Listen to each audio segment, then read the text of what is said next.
Welcome to our channel. Today we how to optimize algorithm performance with Scikit-learn, complete guide step by step clearly. To optimize algorithm performance with Scikit-learn, first, ensure you have the necessary libraries installed. You can install Scikit-learn using the command pip install Scikit-learn. Next, import the required libraries in your Python script or Jupyter notebook.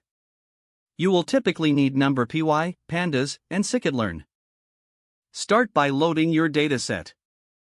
Use Pandas for data manipulation by reading your dataset into a data frame.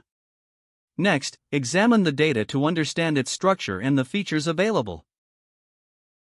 This exploration will help you identify which features may need scaling or pre-processing. Proceed to handle any missing values in your dataset. You can choose to fill them in or drop the rows or columns with missing values. Now, split your dataset into features and target variables. Select your features, which are the input variables, and define your target variable, which is what you aim to predict. Once the data is prepared, it's time to split the dataset into training and testing sets. Use Scikit-learn's train_test_split function for this purpose. A common ratio for splitting is 80% training and 20% testing.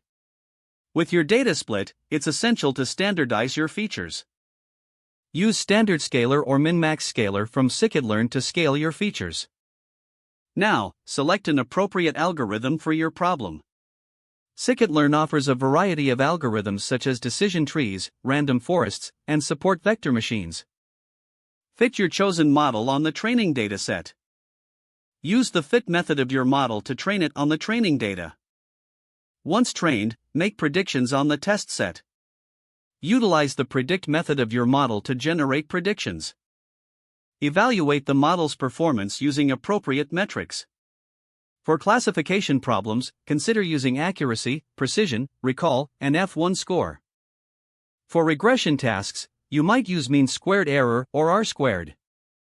Based on the performance metrics, you might need to tune your model. Hyperparameter tuning can be done using grid search CV or randomized search CV.